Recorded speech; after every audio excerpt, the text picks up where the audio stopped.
പ്രവാസികൾ നാട്ടിലേക്ക് അയക്കുന്ന പണത്തിന് 2% നികുതി ചുമത്താനുള്ള നിർദ്ദേശം രണ്ടാമതും തള്ളി ശൂറ കൗൺസിൽ. ഞായറാഴ്ച ചേർന്ന പ്രതിവാര മന്ത്രിസഭാ യോഗത്തിലാണ് നിർദ്ദേശം നിരസിച്ചത്.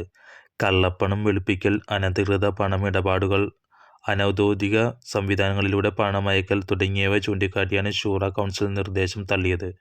നിയമം ഗുണത്തേക്കാളേറെ ദോഷമുണ്ടാക്കുകയെന്ന് financial and economic affairs committee chairman Khalid Al Mastani യോഗത്തിൽ പറഞ്ഞു. സമാനമായ നിർദ്ദേശം ഒരു വർഷം മുന്നേ ശൂറ കൗൺസിൽ നിരസിക്കുകയും ചെയ്തിരുന്നു. അതിനു പിന്നാലെയാണ് വിഷയം വീണ്ടും ചർച്ചയ്ക്ക് വെച്ചതും കഴിഞ്ഞ ദിവസം പാർലമെന്റ് വീണ്ടും വോട്ടിട്ടതും. രണ്ടാം തവണയും പാർലമെന്റ് വിഷയം അംഗീകരിക്കുകയായിരുന്നു. ശേഷം ശൂറ സാമ്പത്തിക സമിതി നിർദ്ദേശം തള്ളിയിരുന്നു.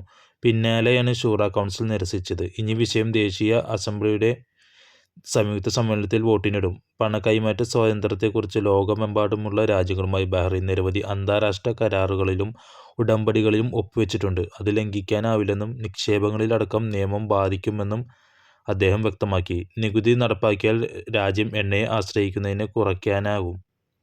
ദശലക്ഷക്കണക്കിന് ദിനാറാണ് ഓരോ രാജ്യത്തേക്കും അയക്കപ്പെടുന്നതെന്നും ടാക്സ് വരുന്നതിലൂടെയാണ് അതിന് കുറവുണ്ടാവുമെന്നും തൽഫലമായി ദിനാർ ഇവിടെ തന്നെ ചെലവഴിക്കാൻ കാരണമാകുമെന്നും എംപിമാർ ചൂണ്ടിക്കാട്ടി. രാജ്യത്തുള്ള 72% പ്രവാസികളും 200 ദിനാറിന് താഴെയാണ് പ്രതിമാസം വരുമാനം നേടുന്നത്.